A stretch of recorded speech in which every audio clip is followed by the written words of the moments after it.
Hello दोस्त, welcome to my channel GS knowledge by engineer.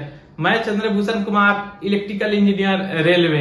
आज हम लोग पढ़ेंगे प्रकाश के अपवर्तन के बारे में कि प्रकाश का अपवर्तन क्या है। इस प्रकाश के अपवर्तन से हमारे दैनिक जीवन में भी क्या क्या घटनाएं देखने को मिलता है। तो आइए देखते हैं प्रकाश का अपवर्तन।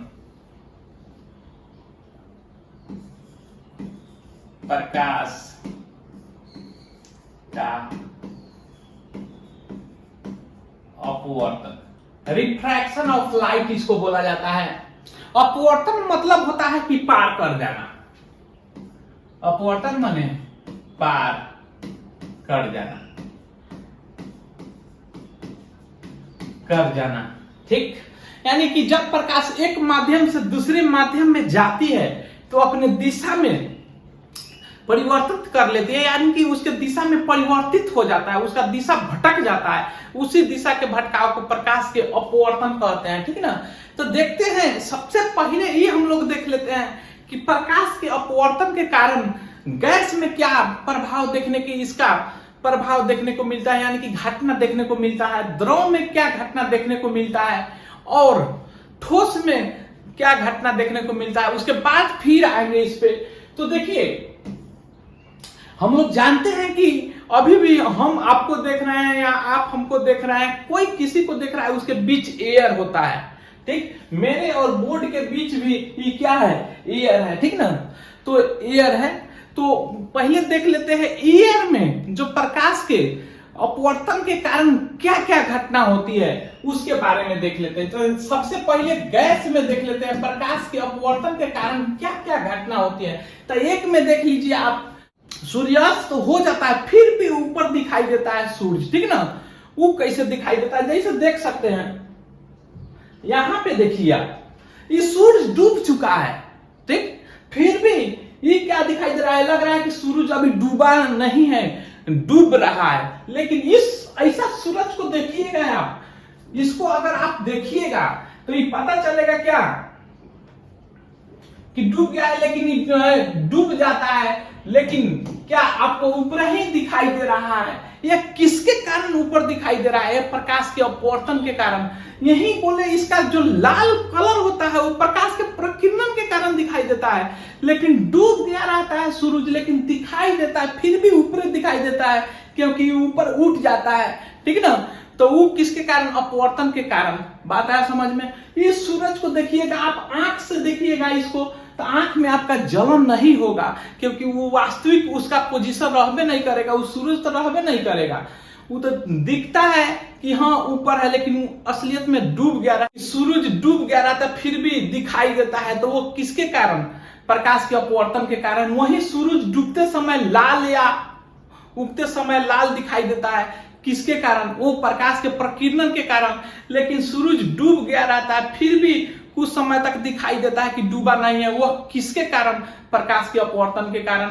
या सूर्योदय होने से पहले, वो थोड़ा देर पहले आपको दिखेगा कि हाँ सूरज उग गया, लेकिन उगा नहीं रहता है, वह किसके कारण, वह प्रकाश के अपवर्तन के कारण। वही सूरज के प्रकाश लाल दिखाई देता है या शुरुआत के समय या सूर्योदय के समय, किसके कारण, प्रकाश के प्रकीर्णन के कारण। उसके बाद देखिए यहाँ पे तारे का टिमटिमाना, ये क्या हो रहा है, तारा टिमटिमा रहा है, ठीक है। देखिएगा तो तारा क्या होता है, टिमटिमा रहा महसूस होता है। क्यों महसूस होता है, इसमें बहुत धूलकण होता है, प्रकाश में वाष्प होता है, जिसके कारण हमारे नजर से गैस में जाता है, उसे फिर अपवर्तन होता है, ठीक ना। एक माध्यम से जैसे ही दूसरा माध्यम में घुसेगा प्रकाश, तो उसके पथ में विचलित होगा, उसी को हम लोग प्रकाश का अपवर्तन बोलते हैं। तो इस बीच में तो हमारे पृथ्वी और चंद्रमा के बीच में तो बहुत से लेयर है, आप समझ सकते हैं। वायुमंडल है, ठीक ना। वायुमंडल में बहुत से लेयर माना जाता है, क्षोमंडल, सप्ताहमंडल, बहिमंडल, ओजोन मंडल, ईटीसी सेट्रा है।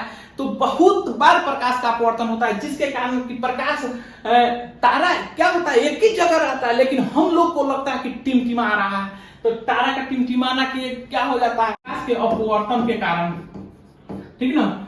इसी प्रकार आप देख सकते हैं कि इंद्रधनुष बनते हुए दिखाई देते हैं, या किसके कारण, प्रकाश के अपवर्तन के कारण होता है। बात आया समझ में।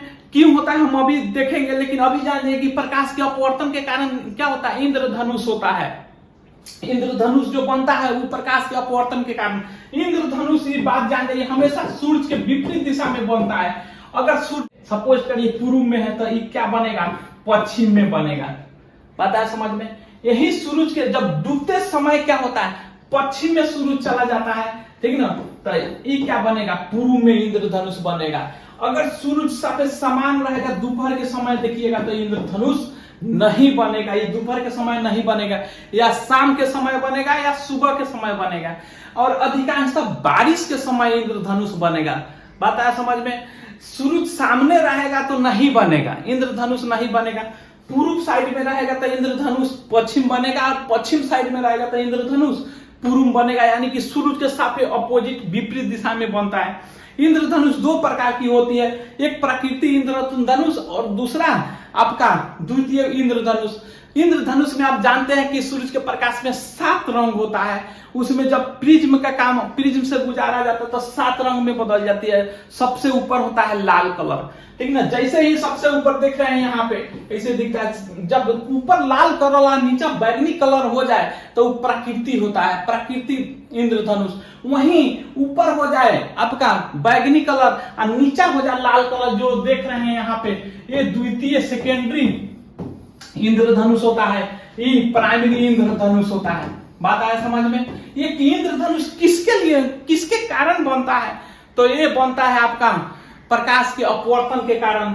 बात आया समझ में। अब ये तो गैस में देख लिए, यानी तो प्रकाश के अपवर्तन के कारण काय को देखेगा। एक में देखे कि सूरज के उगने से पहले दिखाई देना, डूबने के बाद भी दिखाई देना, प्रकाश के अपवर्तन के कारण। सूरज का लाल कलर दिखाई देना प्रकीर्णन, लेकिन ये डूबने के बाद भी और उगने से पहले दिखाई देना यह अपवर्तन। फिर इंद्रधनुष को बनना देख रहे हैं, फिर तारे के टमटमाना। 3 गो चीज जो है प्रकाश के अपवर्तन के कारण होता है। उसी प्रकार से आप द्रव में देख लीजिए, पहले क्या होता है द्रव में देख लीजिए। गिलास में पानी है आपका, उसमें अगर चम्मच रखिएगा तो देखिएगा इस प्रकार से आपको दिखाई देगा, यानी कि लगेगा कि चम्मच टूट गया है। या किसके कारण टेढ़ा दिखाई देता है गिलास में चम्मच, यह दिखाई देता है प्रकाश के अपवर्तन के कारण।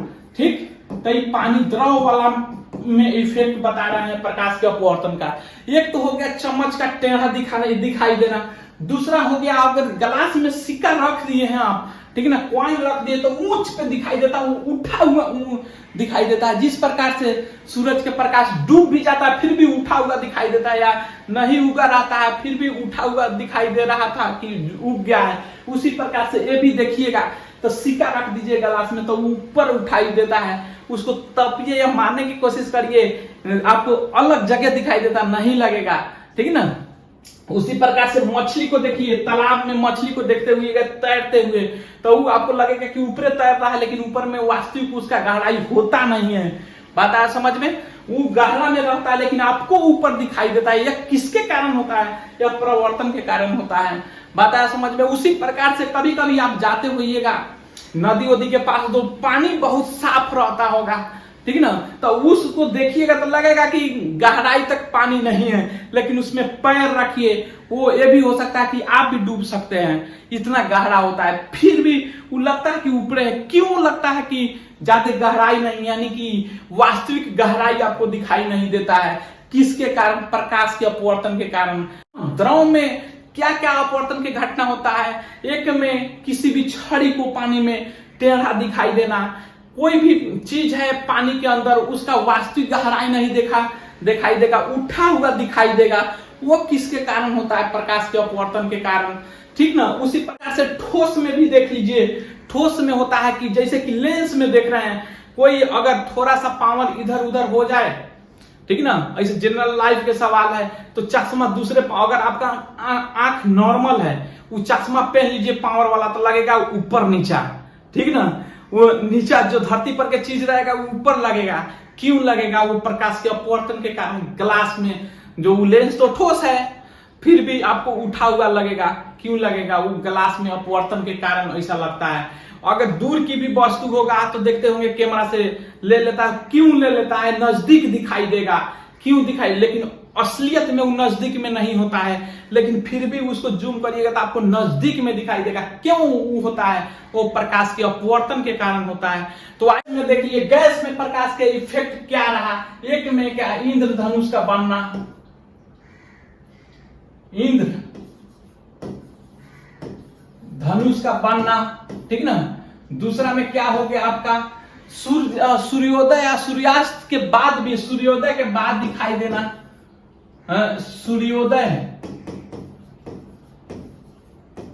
के पहले और सूर्यास्त के बाद सूर्य का दिखाई देना, सूर्य का दिखाई देना। बात आया समझ में? उसके बाद क्या था, तारे का टिमटिमाना, तारे का टिमटिमाना, टिमटिमाना। बात आया समझ में? ये गैस में हम लोग देखे। अब द्रव में क्या इसका इफेक्ट था, प्रकाश के अपवर्तन का क्या घटना था द्रव में। सिक्का का ऊपर उठ के दिखाई देना, छड़ को टेढ़ा दिखाई देना, मछली की वास्तविक गहराई पे नहीं दिखाई देना। क्या था, छड़ी को टेढ़ा दिखाई देना, छड़ी को टेढ़ा जो दिखाई दे रहा था। दूसरा में क्या, सिक्का ऊपर उठा हुआ दिखाई देना, सिक्का ऊपर उठा हुआ दिखाई देना, दिखाई देना। उसी प्रकार से क्या था, मछली जो नीचा रहता है, ठीक ना, फिर भी उठा हुआ तो इसी में आ जाएगा। मछली भी अपने वास्तविक गहराई में रहता है लेकिन ऊपर दिखाई देता है, वो किसके अपवर्तन के कारण। फिर तालाब का भासी गहराई, तालाब की गहराई कम प्रतीत होना, तालाब की गहराई, या नदी भी लिख सकते हैं, तालाब, नदी, नहर, ठीक ना, गहराई कम प्रतीत होना, कम प्रतीत होना, ठीक ना। उसी तरह से ठोस में क्या हो जाएगा, ठोस में आपका हो जाएगा लेंस से रिलेटेड। लेंस में जैसे आदमी दिखाई देता है, ऊपर नीचा दिखाई देने लगता है या नजदीक में दिखाई देने लगता है, किसके कारण, प्रकाश के अपवर्तन के कारण होता है। बात आया समझ में? अब देखिए प्रकाश का अपवर्तन है क्या, ठीक है।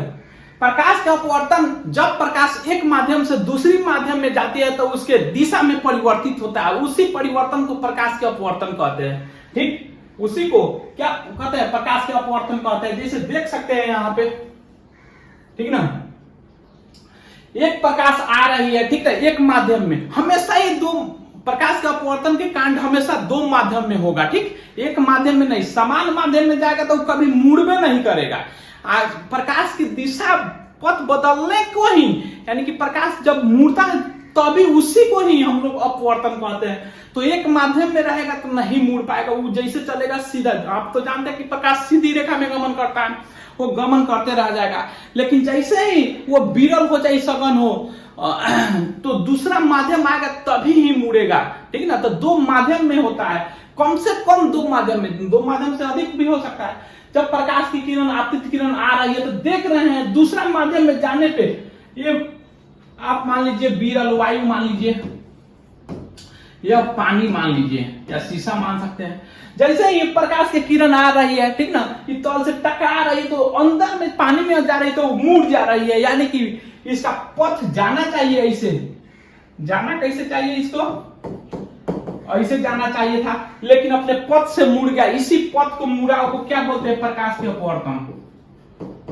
प्रकाश के अपवर्तन, ये तो कहने की बात नहीं है, आप लोग पढ़े होंगे। जो किरण आती है उसे आपतित किरण जाती है, उसे अपवर्तित किरण, और जो जिस बिंदु पर मिलता है उसे आपतन बिंदु, और उस पर डाला गया लंब अभिलंब कहलाता है। सभी कोण अभिलंब से मापा जाता है, यानी कि अभिलंब और आपतित किरण के बीच बना कोण को आपतन कोण कहते हैं, जिसे आई से सूचित करते हैं, और अभिलंब और अपवर्तित किरण के बीच के कोण को अपवर्तन कोण कहते हैं, ठीक। अब इसके नियम के बारे में देख लेते हैं। तो समझ गए। अब प्रकाश का अपवर्तन क्या है, सोझे बोलना है, जब एक माध्यम से दूसरी माध्यम में जाती है तो वो अपने पथ से मुड़ जाती है, उसी को क्या बोलते हैं, प्रकाश के अपवर्तन बोलते हैं। हाँ, एक और कारण देख लीजिए, जैसे कि देख लीजिए यहाँ पे प्रकाश आया, पानी से सघन में गया, इसको विरल मान लीजिए, हम बता रहे हैं अभी विरल क्या है, इसको सघन, पानी से हवा से पानी में गया तो अभिलंब की तरफ मुड़ गया, यानी हवा को हम विरल बोल रहे हैं, सघन बोल रहे हैं, किसको, पानी को। तो जब प्रकाश विरल माध्यम से सघन माध्यम में जाती है तो अभिलंब की तरफ मुड़ जा रही है। देखिए यही अगर उल्टा हो जाए, जब प्रकाश विरल से सघन से, मान के चलिए यहाँ पे शीशा रखा है, यहाँ पे पानी रखा है, जैसे ही शीशा से पानी में आएगा तो ये अलग दूर भागेगा अभिलंब से, ये तो अभिलंब हुआ, ये आपतित किरण हुआ, ठीक ना। ये क्या हुआ, परावर्तित किरण, या आपतित किरण हुआ, हो गया, यह हो गया आपका परावर्तित किरण। परावर्तित किरण ये अभिलंब से, ये अभिलंब हो गया, अभिलंब, अभिलंब से दूर भाग रही, देख रहे हैं ये कोण और ये कोण कितना है, इस कोण से ज्यादा है ये कोण। जब सघन से विरल में आएगा, ये सघन हो गया, जब सघन से विरल में आती है तो प्रकाश की किरण अभिलंब से दूर भागती है, अर्थात इस केस में जो आपतन कोण होगा, ठीक ना, वो कम हो जाएगा, आई क्या हो जाएगा, लेस हो जाएगा आर से, इसको आर से सूचित करते हैं, इसको आई से सूचित करते हैं, ठीक ना, आर से लेस हो जाएगा। वहीं विरल से जब सघन में आएगा तो क्या होगा, वो अभिलंब की तरफ आ जाएगा, तो उस केस में कोण आई बड़ा हो जाएगा, कोण आई बड़ा हो जाएगा कोण आर से, किस में, जब विरल से सघन में प्रकाश आएगा। तो अब बात आ रही है कि विरल और सघन क्या होता है, विरल और सघन क्या होता है। विरल में प्रकाश जिस माध्यम में, दो को कंपेयर किया जाए, जिस माध्यम में प्रकाश की चाल अधिक हो, ठीक ना, प्रकाश की चाल अधिक हो उसे विरल कहते हैं, पता है समझ में। और सघन क्या, जिसमें प्रकाश की चाल कम हो, तो हम लोग समझ लें जिसमें प्रकाश की चाल कम हो सघन कहलाता है, जिसमें प्रकाश की चाल अधिक हो उसे विरल कहते हैं। हम लोग समझने के लिए सघन मतलब जाने की घाना, ठीक, अब विरल मतलब खाली, तो खाली में ज्यादा तेज दौड़ेगा कि घन में ज्यादा तेज दौड़ेगा, तो खाली में ज्यादा तेज दौड़ेगा, यानी कि तेज प्रकाश की चाल अधिक होगा। जैसे मान लीजिए यहाँ पे वायु मान लीजिए, यहाँ पे मान लीजिए पानी मान लीजिए, यहाँ पे गलास मान लीजिए, गलास, तो दो के कंपेयर करिए, अभी कंपेयर करिए वायु और पानी को, तो वायु में प्रकाश की चाल ज्यादा होगा चाहिए, आपकी चाल अधिक होगा, पानी में जाइएगा तो कम चाल से चलने लगेगा, उसी प्रकार से पानी में प्रकाश की चाल कम होती है, उसी प्रकार से तो इसमें क्या हो जाएगा, वायु हो जाएगा विरल, प्रकाश की चाल अधिक है, और पानी क्या हो जाएगा, सघन। अगर पानी और गलास में कंपेयर करते हैं तो क्या होगा, पानी में प्रकाश की चाल अधिक होती है, गलास में कम होता है, तो गलास क्या हो जाएगा, कम हो रहा है तो सघन, और पानी में प्रकाश की चाल अधिक है, उसके कंपेयर में तो हो जाएगा विरल। तो कंपेयर माध्यम को किया जाता है, बात है समझ में। तो सघन और विरल माध्यम भी देख लिए। अब प्रकाश के अपवर्तन के नियम आप लोग तो जानबे करते होंगे, नियम, ठीक ना, आपतित किरण, अपवर्तित किरण, अभिलंब, तीनों एक ही सतह में होना चाहिए। जिस प्रकार से देख रहे हैं, एक नियम क्या कहता है प्रकाश के अपवर्तन, आपतित किरण, ये आपतित किरण, अपवर्तित किरण, आपतन बिंदु पर डाला गया लंब, अभिलंब बोलते हैं, एक ही सतह में होना चाहिए। तो अभी देख रहे हैं ना, बोर्ड पे है, बोर्ड इसका एक सतह हो गया है, देख रहे हैं ना, ये बोर्ड क्या है, सतह हो गया है, एक ही सतह में होना चाहिए। बहुत आदमी क्या बोलता है, तल, इसको बोलता है कि एक ही तल पे होना चाहिए, ठीक ना, लेकिन वास्तविकता यही है कि एक ही सतह पे होना चाहिए, ठीक ना। दूसरा नियम भी देख लेते हैं, साइन आई बटा साइन आर, यानी कि आपतन कोण की जया, जया बोलते हैं साइन को, अपवर्तन कोण के जया के अनुपात हमेशा नियत होता है, पता है समझ में। इस नियत को किस में ले रहे हैं, नियत होता है, कांस्टेंट होता है, अपवर्तनांक में, प्रकाश के अपवर्तनांक में लेते हैं, इसलिए इसको अपवर्तनांक में ले रहे हैं, और नियत होता है तो इसलिए इसको अपवर्तनांक भी कहते हैं।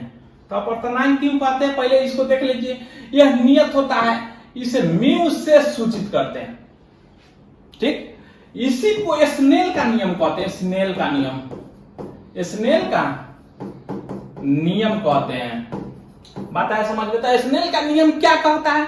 प्रकाश के अपवर्तन का दूसरे नियम को स्नेल का नियम कहते हैं। स्नेल का नियम क्या है? दो माध्यम के लिए एक प्रकाश यानी कि एक कलर के लिए, ठीक ना, साइन आई और साइन आर का अनुपात हमेशा नियत होता है। यानी कि आपतन कोण की ज्या, अपवर्तन कोण की ज्या का अनुपात हमेशा नियत होता है, उसे स्नेल का नियम कहते हैं। यह नियत हो गया यानी कि कांस्टेंट। नियत को क्या बोलते हैं? कांस्टेंट होता है। लेकिन ये किस में ले रहा है? प्रकाश के अपवर्तन में, तो इसलिए इसको अपवर्तन प्लस नियत, इसी से मिलके दोनों मिलके अपवर्तनांक कह दिया। अपवर्तनांक, अपवर्तनांक, ठीक, जिसको स्मॉल ए या म्यू से सूचित करते हैं। बात आया समझ में? अब इसी म्यू से पता चलता है कि गहरा कितना गहराई पे है मछली, ऊपर कितना दिखाई दे रहा है। बात आया समझ में? सिक्का कितना गहराई पे है, कितना ऊपर दिखाई दे रहा है। अपवर्तनांक से ही चमक का पता चलता है। तो आइए देख लेते हैं। अपवर्तनांक बराबर यानी कि म्यू बराबर एक में हो जाता है क्या? Sine i by sine r, एक के लिए। दूसरा आपका फॉर्मूला क्या हो जाता है? वो हो जाता है वास्तविक गहराई, वास्तविक गहराई बट्टा आभासी गहराई, आभासी गहराई, ठीक, ये दूसरा हो जाता है दून में। तीसरा आपका हो जाता है जब प्रकाश की चाल के सापेक्ष में लेते हैं तो उसमें क्या? प्रकाश की निर्वात में चाल यानी कि प्रकाश की निर्वात में चाल बट्टा माध्यम में प्रकाश की चाल, माध्यम में प्रकाश की चाल, ये आपका तीसरा है। इसको क्या बोलते हैं? सी बाई भी लिख सकते हैं। म्यू बराबर निर्वात में कितना होता है? 3 × 10⁸ मीटर प्रति सेकेंड होता है। उसी प्रकार से चौथा फॉर्मूला क्या देख लेते हैं अपवर्तनांक के बारे में। म्यू इक्वल टू होता है 1 बाई साइन सी। सी होता है क्रांतिक कोण, क्रांतिक कोण को सी बोला जाता है। ये आपका होता है आपतन कोण का वह मान जिस पर अपवर्तन कोण 90 डिग्री के बराबर हो जाए, उसे क्रिटिकल कोण कहते हैं, ठीक ना। यानी कि अपवर्तन कोण इतना मान होना चाहिए, इतना मान होना चाहिए कि 90 डिग्री, यहां से अभिलंब से 90 डिग्री का कोण बना ले, ये अपवर्तन ना हो के यहां पे आ जाए, तो इसी को क्या बोलते हैं? इस कोण को क्रिटिकल कोण कहते हैं। बात आया समझ में? ये 4 को फॉर्मूला हम लोग को काम आएगा न्यूमेरिकल बनाएंगे तो। यह समझ आया? एक में क्या होता है? Sine i by sine r, अपवर्तनांक बराबर। दूसरा क्या होता है आपका? वास्तविक गहराई बटा आभासी गहराई। तीसरा क्या होता है? प्रकाश की चाल बटा में माध्यम में प्रकाश की चाल।